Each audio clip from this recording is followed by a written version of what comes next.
So it's the next day, and now we're going to prime all the parts. They're dry, ready to rock.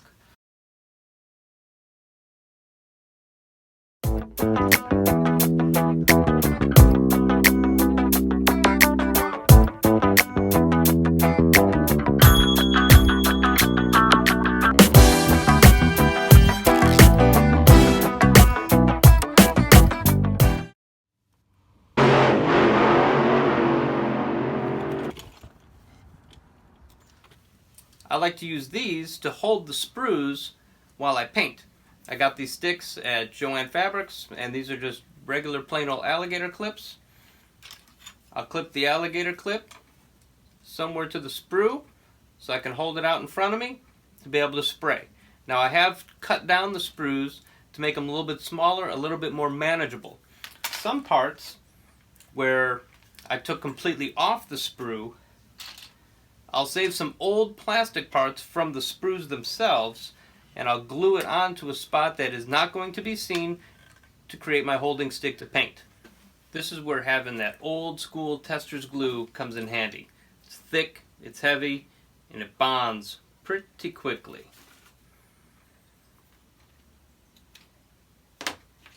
Now I've taken this sprue and I've sanded it flat to get a good bond to this flat surface.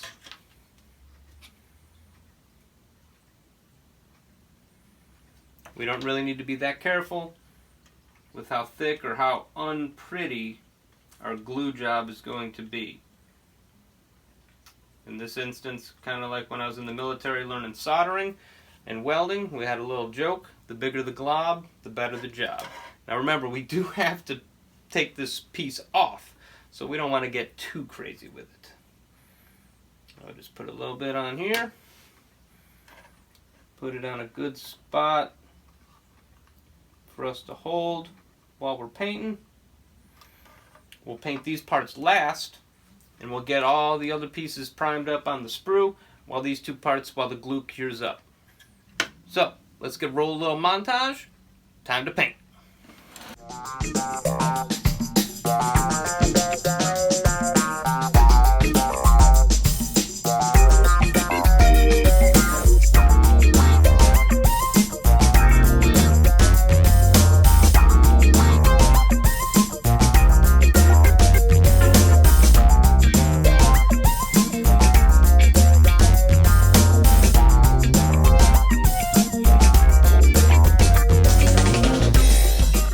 I like to assemble the engine prior to painting it, at least the two halves of the block, and in this case the timing cover is also going to be yellow.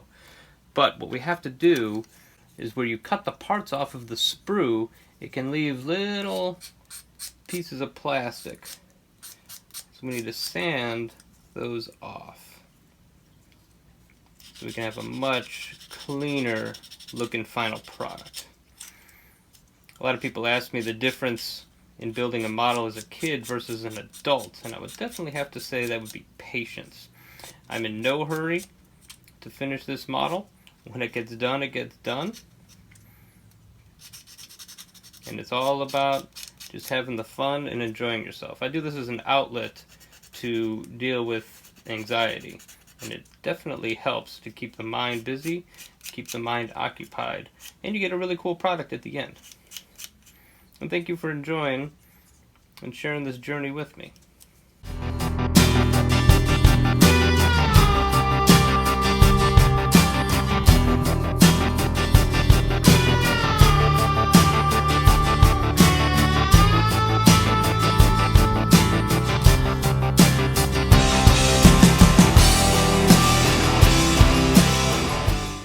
I like to test fit all my pieces together prior to gluing, and just take care of any little mislooking pieces of plastic, or if the fit isn't just quite right. Now's the time to take care of it before you actually start gluing.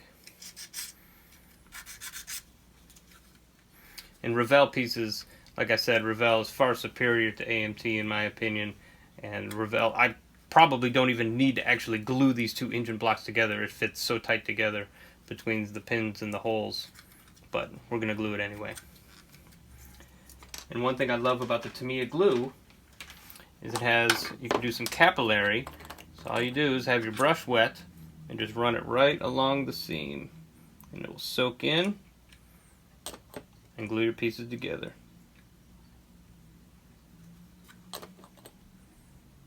Normally I would clamp these pieces.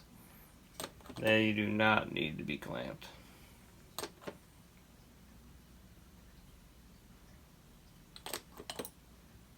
And before anyone says I need to be ventilated, already am.